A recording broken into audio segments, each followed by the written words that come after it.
Okay વિદ્યાર્થી મિત્રો, રાસાયણિક પ્રક્રિયાનો વેગ અને વેગ બે પ્રકારના મેં લખ્યા, સરેરાશ વેગ અને ત્વરિત વેગ.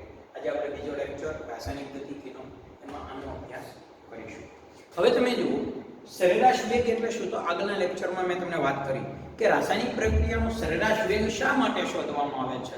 તો કે રાસાયણિક પ્રક્રિયા શરૂ થાય ત્યાંથી માંડી અને પૂરી થાય ત્યાં સુધીમાં એનો વેગ કન્ટિન્યુ ઘટતો હોય છે.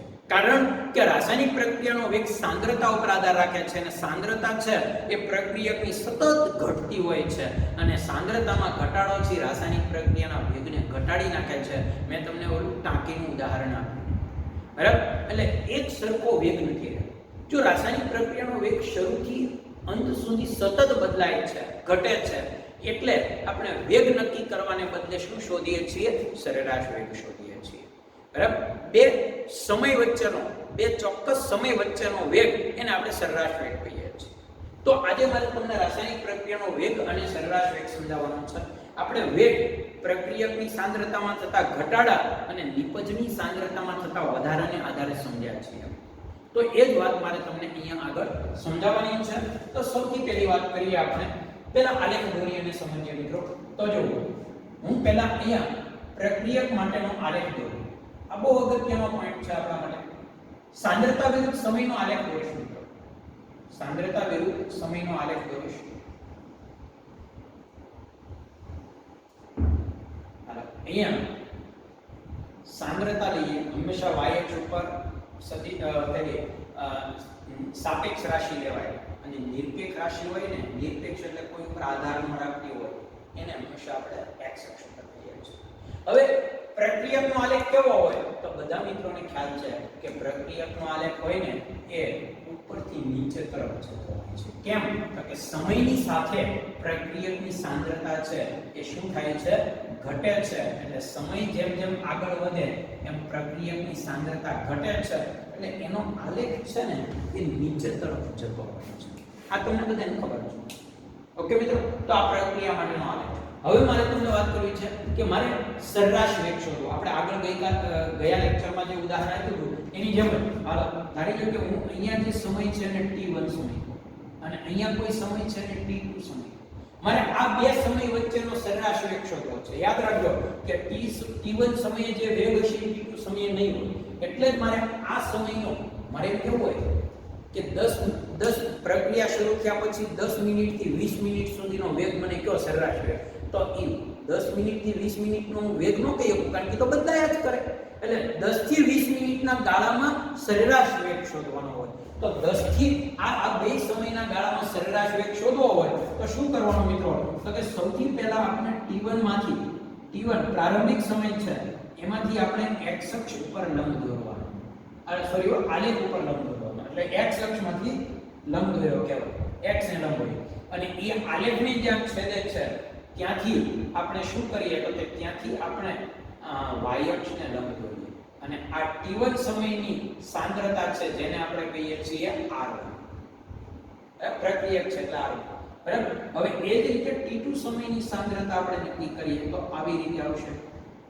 x માંથી લંબ દોરો, એ આલેખની જેમ છેદે ત્યાંથી e બિંદુએથી y ઉપર લંબ દોરવાનું અને e y ઉપરનો લંબ જે બિંદુ આગળ છેદે એને આપણે r2 કહીએ છીએ.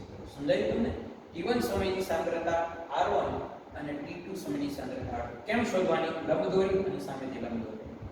હવે શું કરીશું? તો કે હવે તમને મેં જે સમજાવ્યું છે આગળ એ જ વાત અહીંયા હું કહીશ. શું? તો કે સરેરાશ વેગને RAV કહેવાય. AV એટલે એવરેજ, બરાબર? તો સરેરાશ વેગ તમને આવડે છે પ્રક્રિયક છે એટલે માઈનસ, ભૂલતા નહીં. અહીંયા શું આવશે? અંતિમ માઈનસ પ્રારંભિક. પ્રક્રિયકની સાંદ્રતામાં થતો ફેરફાર. અંતિમ ફેરફાર એટલે અંતિમમાંથી પ્રારંભિક બાદ કરાય, મોટામાંથી નાનું નહીં. આપણો નિયમ છે અંતિમ માઈનસ પ્રારંભિક. અને છેદમાં સમયમાં થતો ફેરફાર t1 t2 t1. અને આને તમે મિત્રો આની લખો છો r2 r1 એટલે ડેલ્ટા r. ફેરફારને આપણે ડેલ્ટા r કહીએ અને આને આપણે કહીએ છીએ ડેલ્ટા t. તો આ સરેરાશ વેગ છે. એટલે ટૂંકમાં કહું તો સરેરાશ વેગ એ બે સમયના ગાળાનો વેગ છે. બે સમય તમને જે આપે કહેવાય કે પ્રક્રિયા શરૂ થયા પછી 10 મિનિટથી 20 મિનિટના ગાળામાં સરેરાશ વેગ શોધો તો 10 થી 20 નો વેગ કહેવાય. ટૂંકમાં વચ્ચેના ગાળાનો વેગ છે, બે સમયની વચ્ચેનો વેગ છે, એટલે સરેરાશ વેગ કહેવાય. બીજો વેગ છે મિત્રો ત્વરિત વેગ. ત્વરિત એટલે શું? તાત્કાલિક વેગ. ત્વરિતને બીજા અર્થમાં કહેવાય તાત્કાલિક વેગ. બરાબર? એટલે ધારીએ કોણ કહો આમાં મેં શું કીધું સરેરાશ વેગમાં કે 10 થી 20 મિનિટના ગાળામાં વેગ કયો, 10 થી 20 સેકન્ડના ગાળામાં વેગ કયો, તો એ બે સમયનો ગાળો છે. જ્યારે ત્વરિત વેગ એટલે હું એમ કહું પ્રક્રિયા શરૂ થયા પછી 11મી મિનિટે અથવા 11મી સેકન્ડે કેટલો વેગ હશે એ કહો. એટલે કોઈ ચોક્કસ સમયનો જ્યારે વેગ હોય ને, કોઈ ચોક્કસ સમયનો વેગ એને ત્વરિત વેગ કહેવાય. ત્વરિત એટલે એ પોતે ઝડપી નથી, ત્વરિત મોટે ભાગે ઝડપ માટે વપરાય, પણ ત્વરિતનો અર્થ જે તે સમયનો. 11મી સેકન્ડનો વેગ તો એ 11મી સેકન્ડનો પરફેક્ટ વેગ હશે. જો 10મીનો ગર લઈશ તો એ થોડો વધુ હશે, 12મીનો લઈશ તો થોડો ઓછો હશે. બરાબર ને? 11મી સેકન્ડનો એક્ઝેક્ટ. એટલે કોઈ પણ આપેલા સમયે જ્યારે વેગ શોધો ને તો એને ત્વરિત વેગ કહેવાય, અને બે સમયની વચ્ચેનો વેગ શોધો તો એને સરેરાશ વેગ કહેવાય. ધારી લો મિત્રો આપણને અહીંયા સપોઝ આ ટી સમય છે અને આ સમયે મને ત્વરિત વેગ શોધવાનો કીધો. હવે જોજો ખાસ, તો ત્વરિત વેગ શોધવા માટે મારે આમાં જેમ દોરતો તો આ ત્વરિત વેગમાંથી એટલે કે x અક્ષમાંથી હું આ આલેખ ઉપરનો લંબ દોરીશ અને આ બિંદુ જ્યાં છેદે ત્યાં હું શું કરીશ તો કે ઈ બિંદુ જ્યાં છેદે ત્યાં હું આ વક્ર આલેખને સ્પર્શક દોરીશ. સ્પર્શક એટલે 10મા ધોરણમાં તમે શીખ્યા કે એ જ બિંદુ આગળ છેદે, એક જ બિંદુ આગળ છેદે ને સ્પર્શક કહેવાય. તો આવો સ્પર્શક દોરી અને આ સ્પર્શકને પછી હું આવી રીતે જોડી અને એનો કાટકોણ ત્રિકોણ બનાવી દઈશ. સમજી ગયા તમે? આવી રીતે જોડી અને એનો કાટકોણ ત્રિકોણ બનાવી દઈશ. હવે મિત્રો જે આ જે સ્પર્શ બિંદુ આગળ જે આ ઢાળ મળ્યો, બરાબર, આ જે ઢાળનું મૂલ્ય મળ્યું ને એ ઢાળનું મૂલ્ય એ જ આપણો r ઇન્સ્ટન્ટ છે. INS ઇન્સ્ટન્ટ, બરાબર, એટલે એ જ આપણો ત્વરિત વેગ છે. પણ એ ઢાળનું મૂલ્ય મેળવવું કેમ? તો કે ઢાળનું મૂલ્ય મેળવતા શીખવાનું. આ ઢાળનું મૂલ્ય મેળવવા માટે મિત્રો મારે આ જે અંતર છે ને એને આના વડે ભાગવાનું. હવે આ અંતર કેમ શોધીશ? તો આ અંતર શોધવા માટે તમે જો આ અંતર છે એને પેરેલલ આમ રેખાખંડ દોરી દો. બરાબર? હાલો આ અંતર એટલે ટૂંકમાં ત્રિજ્યાનો ફેરફાર. ત્રિજ્યાના ફેરફારને આપણે d, અહીંયા હું dr કહું. તમને એમ પૂછે કે ડેલ્ટાની જગ્યાએ d કેમ મૂક્યો સાહેબ? ડેલ્ટાની જગ્યાએ d એટલા માટે મૂક્યો મિત્રો કે આ છે નાનો, આ ફેરફાર નાનો છે એટલે આપણે એને સૂક્ષ્મ ફેરફારને d વડે દેખાડીએ, મોટા ફેરફારને ડેલ્ટા કહીએ. બરાબર? પછી એવી રીતે આ અને અહીંયાથી આ સમય જુઓ, આ બરાબર, અને એને કહેવાનું dt. આવી ગયો? તમને એમ થશે કે આ રેખાખંડ મોટી દોરશો, તમે જેટલી મોટી દોરશો એટલે ત્રિકોણ મોટો થશે, એટલે આ ગેપ મોટો થાય, આ ગેપ મોટો થાય, એટલે ભાગાકારમાં કોઈ ફેર નહીં પડે. પણ આ પ્રક્રિયાને આધારે શોધો એટલે માઈનસ નિશાની તો અહીં ભૂલવાની નહીં. બરાબર? તો અહીંયા જે આપણને ઢાળનું મૂલ્ય મળશે ને મિત્રો એ આપણને શું આપશે? વેગ આપશે. ખ્યાલ આવી ગયો તમને? એટલે આ એક વાત આપણે ખાસ ધ્યાનમાં રાખીએ મિત્રો કે ઢાળનું મૂલ્ય એ વેગ આપે છે અને ઇન્સ્ટન્ટ વેગ કહેવાય છે. બરાબર? શું કહેવામાં આવે છે? ઇન્સ્ટન્ટ વેગ. ઓકે, તો આ ખાસ ધ્યાનમાં રાખજો. બે રીતે મળે એવરેજ સરેરાશ વેગ શોધવા માટે બે સમયની વચ્ચેના ગાળાનો વેગ સરેરાશ વેગ, અને કોઈ આપેલા સમયનો વેગ શોધવો હોય તો ઢાળ બનાવવાનો. આ બિંદુ જ્યાં છેદે આમાંથી લંબ દોરો, બિંદુ જ્યાં છેદે ઢાળ બનાવો. એ ઢાળમાં આ પાયો અને વેધ, આ પાયો અને વેધનું માપ, આ માપ લેવું હોય તો આ એટલે સાંદ્રતાનો ફેરફાર જે નાનો છે કે dr, અને આ સમયનો ફેરફાર જેને dt કહેવાય છે. તો આની આ જ વસ્તુ, બરાબર, આ રીતે આપણે લઈ શકીએ. ઓકે મિત્રો, હવે આ જ વાત મારે તમને નિપજને આધારે સમજાવવી હોય તો આ જ આલેખ થોડા ઘણા ફેરફાર સાથે તમારી સામે મૂકું. ખાલી આકારમાં નીચે તરફની બદલે ઉપર તરફનો આ રેખાખંડ આવશે, બાકી કાંઈ નવું આવવાનું નથી.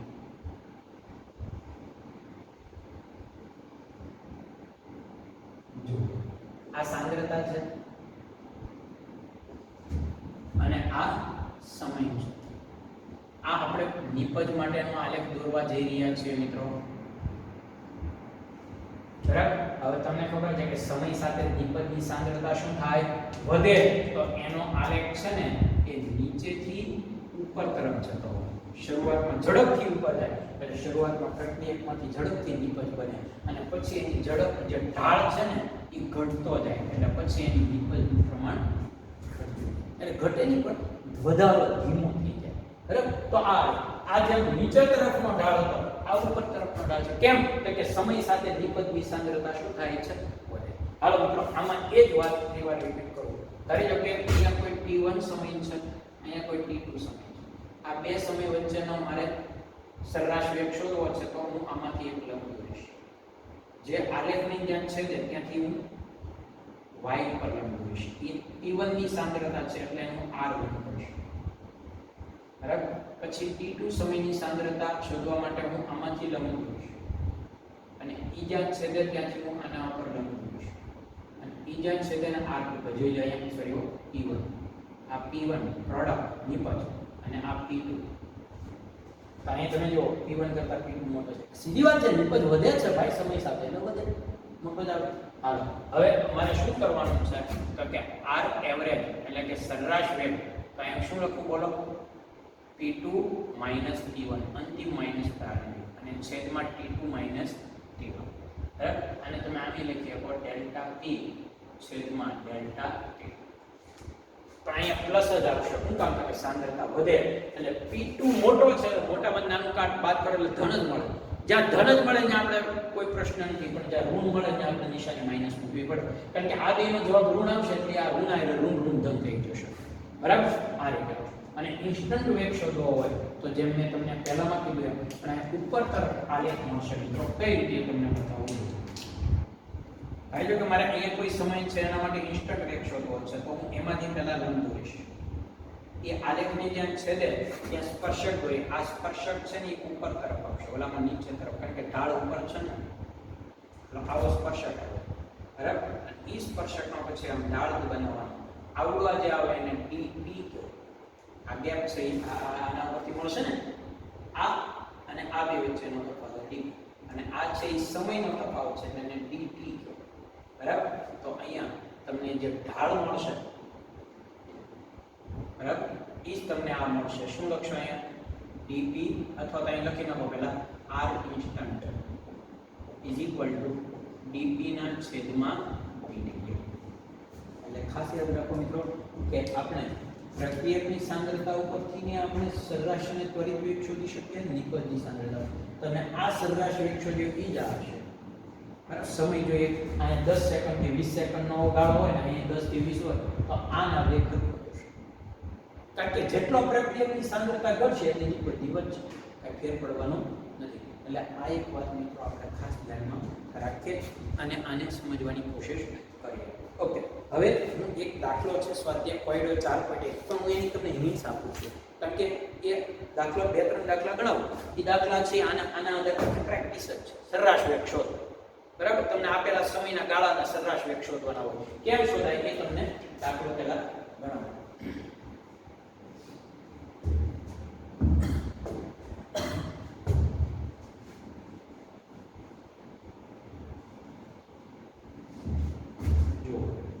સ્વાધ્યાય 4.1 C4H9Cl એટલે બ્યુટાઇલ ક્લોરાઇડ છે, તો ક્લોરોબ્યુટેન કહેવાય ને, ની સાંદ્રતા જુદા જુદા સમયે નીચેના કોષ્ટકમાં આપી છે.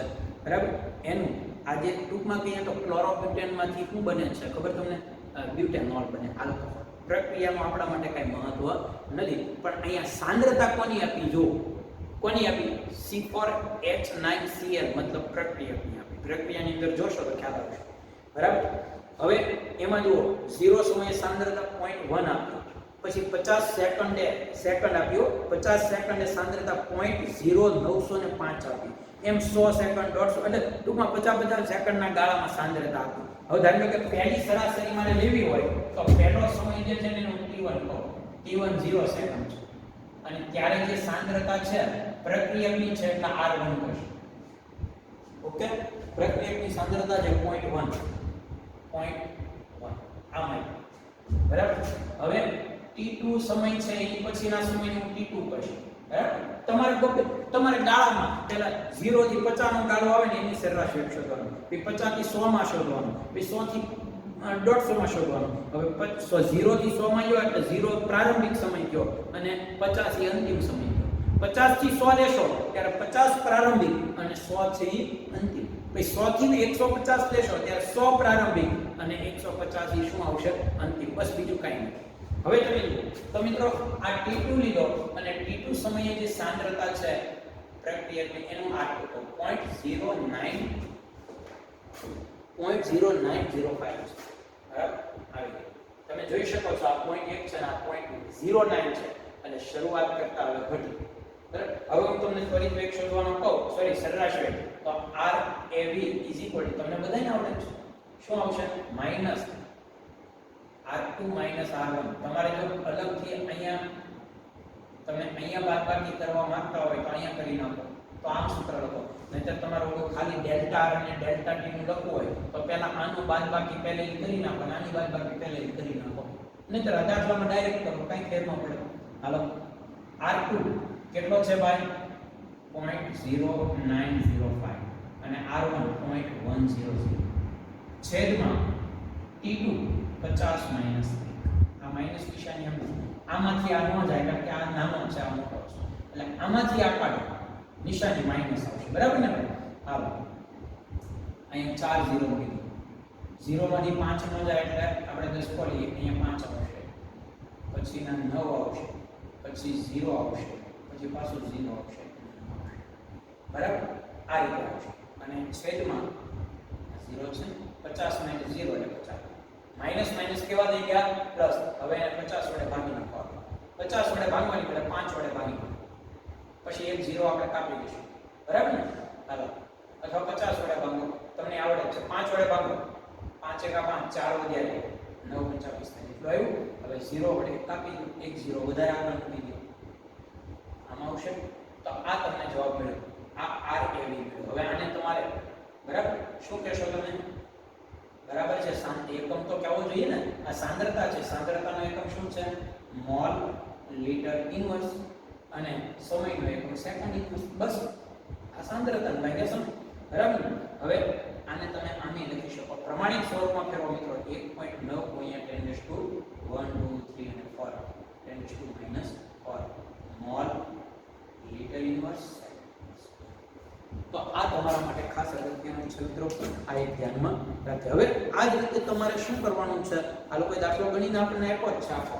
બરાબર હવે તમારે અહીંયા RT1 કેટલો લેવાનો 50, T2 100. સમજી ગયા? હવે 50 થી 100 નો ભાગ 50 લેશો ત્યારે પ્રારંભિક સમય છે આવડો થઈ જશે પ્રારંભિક સાંદ્રતા, અને 100 આગળની જે સાંદ્રતા હોય અંતિમ હોય એમ આગળને આગળ દાખલો તમારે આ ગણવાનો છે. જોઈ લેજો તમે. ઓકે આવી રીતે આનો ત્વરિત વેગ પણ તમે શોધી શકો છો. કોઈ પણ સમયનો ત્વરિત વેગ શોધવો હોય તેનો આલેખ દોરવાનો, પણ એ આપણા માટે અગત્યનો નથી એટલે હું અહીંયા અત્યારે લેતો.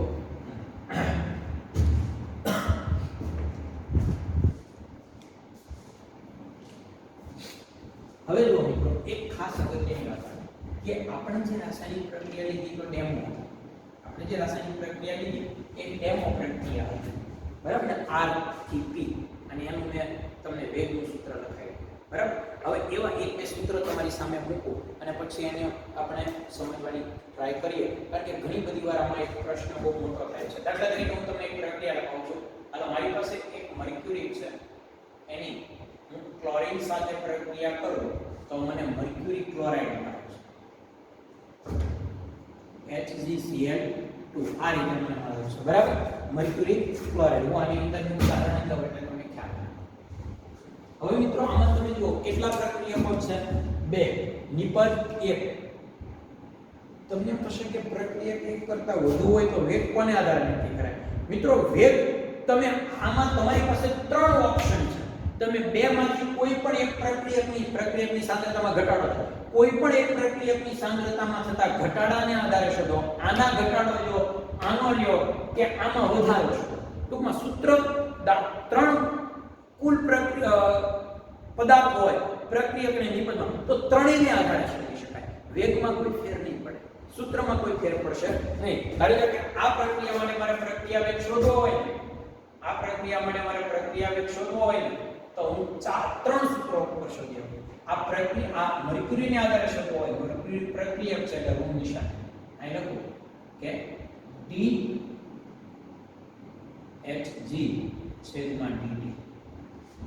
બરાબર શું લખીશ? DHG અથવા ડેલ્ટા.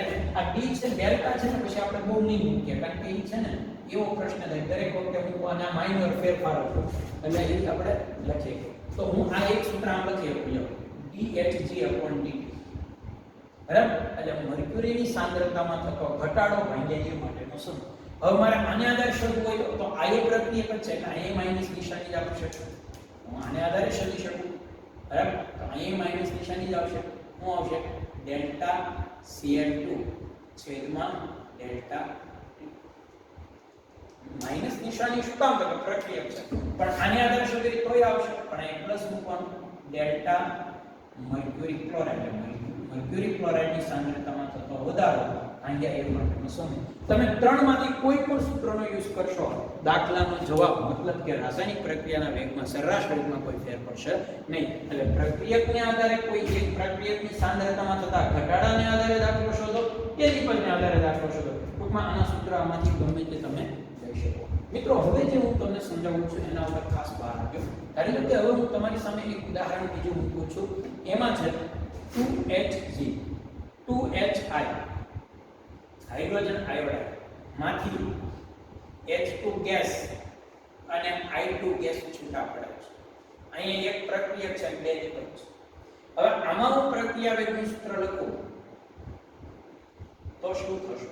તો કે આમાં પ્રક્રિયા વેગનું આને આધારે સૂત્ર લખવું હોય તો માઈનસ તમે જે લખતા થઈ છે ડેલ્ટા Hi ના છેદમાં ડેલ્ટા T. માઈનસ નું કામ તો પ્રક્રિયા છે. પણ મિત્રો, એક વાત તમારે અહીંયા ધ્યાન રાખવી છે કે આપણને આગળનો જે મેં ઉદાહરણ લીધું એમાં તમે જુઓ આના 1 મોલ હતા, આના 1 મોલ હતા, 1 મોલ હતા. એટલે મોલ એક જ હતા એટલે મોલને ધ્યાનમાં નહોતા લીધા. પણ મિત્રો, અહીંયા તમારે જુઓ, તમે જોઈ શકો છો કે પ્રક્રિયકના 2 મોલ છે. ટૂંકમાં જ્યારે રાસાયણિક પ્રક્રિયાનું તત્વયોગિકીય સંતુલન કરીએ ત્યારે કોઈ પ્રક્રિયક આગળ કે નિપજ આગળ જો એના મોલની સંખ્યા 1 કરતાં વધુ હોય તો આપણે એને ભૂલ્યા વગર ધ્યાનમાં લેવું પડે. ક્યાં મૂકવાની? તો અહીં લખવાનું 1/2 છે. ટૂંકમાં 1 ના છેદમાં મોલ મૂકવાના. 1 ના છેદમાં જે મોલ હોય મૂકવાના. તો તમને એમ થશે કે અહીં 1 મોલ છે તો 1 ના છેદમાં 1 એટલે સમજી ગયા? એટલે અહીંયા મોલને ધ્યાનમાં લેવો પડે. હવે ખાસ ધ્યાનમાં રાખો. ઓકે, હવે હું નિપજને આધારે શોધું તો આ પ્રક્રિયા કે ગયો એટલે માઈનસ. નિપજને આધારે શોધું તો અહીં લખીશ કે ડેલ્ટા H2 હાઇડ્રોજનની સાંદ્રતામાં થતો વધારો ભાગ્યા લાગતો સમય, અથવા I2 ને આધારે શોધું તો ડેલ્ટા I2 છેદમાં ડેલ્ટા I2. ગમે એ રીતે શોધો, જવાબમાં કોઈ ફેર પડવાનો નથી. પણ પ્રક્રિયકની સાંદ્રતાને આધારે શોધીએ ત્યારે ઘટાડો થાય એટલે ઋણ નિશાની રાખવી પડશે. ટૂંકમાં કહું તો વેગ કોઈ દિવસ ઋણ થાય. બરાબર? ઓકે, હવે એવું જ એક ઉદાહરણ આપણે લઈએ, થોડું લાંબુ ઉદાહરણ લઈએ જે તમને ખાસ સમજાય અને ધ્યાનમાં. હવે તમે તમારી રીતે બનાવી શકો. 5Br + BrO3. જો એક સૂત્ર 5Br - પ્લસ BrO3 બરાબર, એ પણ minus plus H plus 6H plus 21. આ ત્રણ પ્રક્રિયાઓ છે. બરાબર? એ પ્રક્રિયા કરી અને સામે 3Br2 બરાબર પ્લસ 3H2O બનાવે. ચાલો 3Br2 બરાબર અને 3H2O બનાવે છે. હવે મને કહો કે આમાં કુલ કેટલા પ્રક્રિયકો છે? 3. નિપજ કેટલી છે? 2. તમે આમાંથી કોઈ પણ પ્રક્રિયાને આધારે વેગનું સૂત્ર બનાવી શકો, કોઈ પણને આધારે તમે નિપજને આધારે પણ બનાવી શકો. આમાં સૂત્રનું પ્રમાણ 5 સૂત્રો ટૂંકમાં 5 રીતે આપણે વેગ શોધી શકીએ, પણ વેગ દરેક વખતે સરખો છે. આને આધારે શોધવું હોય તમારે સમજવું પડે પ્રક્રિયક છે એટલે પહેલા માઈનસ, પછી 5 મોલ છે એટલે 1/5 અને પછી જે તમે શીખ્યા ડેલ્ટા Br ની સાંદ્રતામાં થતો ઘટાડો થઈ જશે. આને આધારે શોધવું હોય તો પ્રક્રિયક છે એટલે માઈનસ. બરાબર ને? પછી અહીંયા મોલ નથી એટલે delta BrO3 minus upon delta. બરાબર? આને આધારે શોધવું હોય તો એમ માઈનસ. શું કામ? ની પ્રક્રિયક છે 1/6 6 મોલ છે. પછી ડેલ્ટા H પ્લસ છેદમાં ડેલ્ટા T. ગમે એ બરાબર? આ બધા માઈનસ હતા. કેમ? તો પ્રક્રિયક હતા. નિપજને આધારે શોધો. આને આધારે શોધવું હોય તો પ્લસ 1/3 મોલ 3 છે. પછી ડેલ્ટા Br ના છેદમાં ડેલ્ટા T. અને આના આધારે શોધવું હોય તો 1/3 પ્લસ ડેલ્ટા H2O ના છેદમાં ડેલ્ટા T. બરાબર? તો અહીંયા તમે એક કેટલા બધા સૂત્રો બનાવી શકો, કોઈ પણ રીતે દાખલો ગણી શકાય. પણ મિત્રો એક વાત તમને કરી દઉં, સૂત્રને સમજ માટે મારે આપવું પડ્યું, બાકી પાણીની સાંદ્રતાને આધારે કોઈ દિવસ આપણે રાસાયણિક પ્રક્રિયાનો વેગ નક્કી કરતા નથી. ભલે મેં સૂત્રમાં લખ્યું, પણ જ્યારે વ્યવહારમાં આપણે ઉપયોગ નથી કરીએ, કારણ કે કોઈ પણ પ્રક્રિયામાં બધા દ્રાવણ પાણી બનાવે, એટલે પાણીની સાંદ્રતા, પાણીનો જથ્થો ઓલરેડી એટલો બધો વધારે હોય કે એમાં નિપજ તરીકે પાણી હોય તો એમાં એ વધારામાં જે નિપજને કારણે જે વધારે પાણી બને એ વધારો એટલો માઇનોર હોય કે આપણે ડેલ્ટા H2O ગણવું આપણા માટે શક્ય નથી બનતું. બરાબર? એટલે પાણી પ્રક્રિયા કે નિપજમાં તો પણ આપણે મોટાભાગે એનો યુઝ કરતા નથી. એની પાછળનું રીઝન મિત્રો આ છે, એટલે એ એક આપણે ધ્યાનમાં રાખવાનું છે. ઓકે, હવે આ જ રીતે અહીંયા આ તો બરાબર છે, આ બધા દ્રાવણ છે. ધારી લો કે આમાંથી કોઈ રાસાયણિક પ્રક્રિયા છે, આ વાયુ સ્વરૂપમાં છે, તો અહીંયા આપણે સાંદ્રતાની જગ્યાએ શું લેવાનું ખબર તમને? દબાણ લેવાનું. શું લેવાનું? દબાણ. આ સૂત્ર હું તમને એમ કહું કે ભાઈ સાંદ્રતા નથી માપેલી. સાંદ્રતા માપેલી હોય, વાયુ હોય તો બે વસ્તુ માપેલી હોય, સાંદ્રતા હોય શકે. જો દબાણ માપેલું હોય અને મારે એનો રાસાયણિક પ્રક્રિયાનો વેગ શોધવાનો થાય તો હું આ સૂત્ર આમ લખીશ, માઈનસ આનું દબાણ લખીશ. હું લખીશ ખબર? ડી પી પછી એમ લખું HI. બરાબર? ડેલ્ટા પી HI એટલે કે દબાણમાં થતો ઘટાડો છેદમાં તે માટે લાપ્લાસ આવી રીતે લખીશ. બરાબર? બાકી એમાં કોઈ ફેરફાર થતો નથી. તો આ એક વાત આપણે ખાસ ધ્યાનમાં રાખીએ કે સૂત્રમાં આપણે એના મોલને પણ ધ્યાનમાં રાખવા પડે છે. આ પ્રકરણ બહુ સહેલું છે. જો ટોપિક વાઇઝ વ્યવસ્થિત ચાલવામાં આવે તો આ પ્રકરણમાં એવું કંઈ નથી કે જે આપણને ન આવડે. બરાબર? ઓકે મિત્રો, તો અહીંયા આપણે જે વાત કરી એને તમારે ખાસ ફોલો કરવાની છે. હવે મિત્રો આને આધારે એક દાખલો છે તમને પહેલા હું ભણાવી દઉં છું, પછી આપણે નવા ટોપિકની શરૂઆત એ આપણે આગળના લેક્ચરથી કરીશું. કોયડો 4.2 જો કોયડો 4.2 CCl4 એટલે કે કાર્બન ટેટ્રાક્લોરાઇડ માં N2O5 પદાર્થ નું 318 કેલ્વિન તાપમાને વિઘટન દ્રાવણમાં N2O5 ની સાંદ્રતાનું નિયંત્રણ કરી અને અભ્યાસ કરવામાં આવેલો છે. પ્રારંભિક N2O5 ની સાંદ્રતા, N2O5 પ્રક્રિયક છે, એનું વિઘટન થાય છે. એનું દ્રાવણ શેમાં બનાવેલું છે? પાણીમાં નથી, કાર્બન ટેટ્રાક્લોરાઇડ. દ્રાવણ શેમાં બનાવેલું એની આપણે કોઈ લેવા દેવા નથી. આપણે તો કોણ પ્રક્રિયા કરે, કોનું વિઘટન થાય? N2O5. બરાબર? જો N2O5 ની પ્રારંભિક સાંદ્રતા 2.33 મોલ લિટર ઇન્વર્સ છે અને 184 મિનિટ પછી તે ઘટીને 2.08 મોલ લિટર ઇન્વર્સ થાય છે. તો આ પ્રક્રિયા સમીકરણ નીચે પ્રમાણે આપ્યું છે. તો એનો સરેરાશ વેગ કલાક, મિનિટ અને સેકન્ડના સમયમાં ગણો અને આ સમય દરમિયાન N2O5 ના ઉત્પન્ન થવાનો વેગ કેટલો હશે? એટલે N2O5 નો વેગ શોધવાનો છે. પહેલી વાત તો એ કે તમારા માટે અહીંયા જે આપ્યું છે એ તમને લખું. શરૂઆત N2O5 પહેલા રાસાયણિક પ્રક્રિયા લખવાની. સૌથી પહેલું કામ મિત્રો રાસાયણિક પ્રક્રિયા. શું કીધું? N2O5 નું વિઘટન થાય તો અહીંયા નિપજ જે આપણને આપી છે N2O5 ગેસનું વિઘટન થાય અને NO2 નાઇટ્રોજન ડાયોક્સાઇડ અને પ્લસ શું છૂટું પડે છે? O2 છૂટો પડે છે.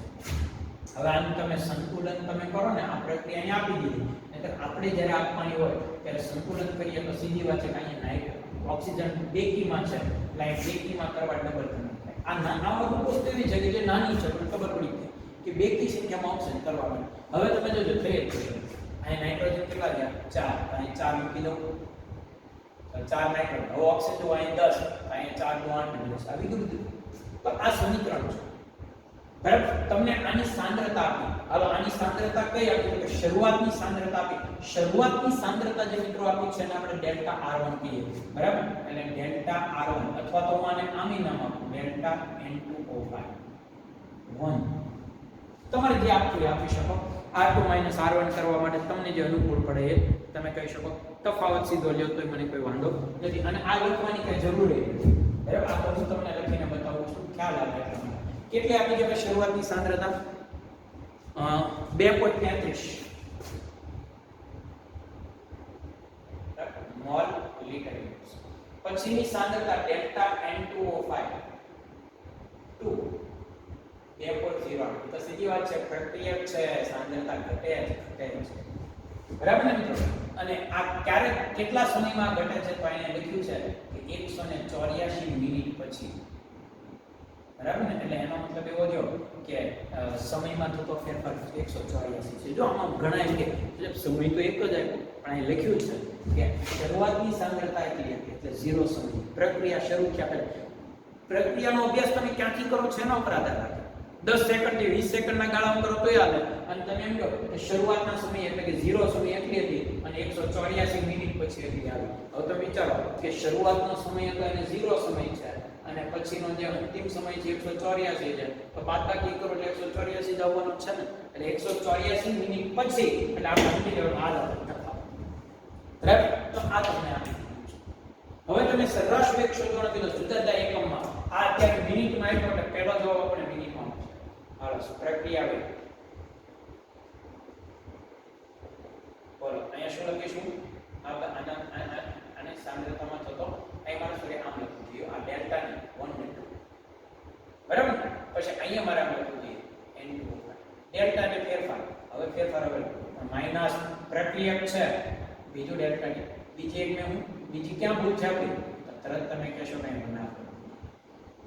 હાલો માઈનસ બનાવ. હવે અહીંયા જોજો ડેલ્ટા n2 O5 એટલે ફેરફાર. ફેરફાર એટલે હું અંતિમમાંથી પ્રારંભિક બાદ. તો 2.08 માંથી 2.33 બાદ. બરાબર ને? અને ભાગ્યા સમય 184 માઈનસ 1 આ બેની બાદબાકી કરશો મિત્રો માઈનસ જ મળશે હો. માઈનસ 0.25 મળશે અને છેદમાં 184. માઈનસ માઈનસ કેવા થઈ જાય? પ્લસ. હવે આનો આની ગુણાકાર કરી 0.25 ને એના વડે ભાગવાનું છે.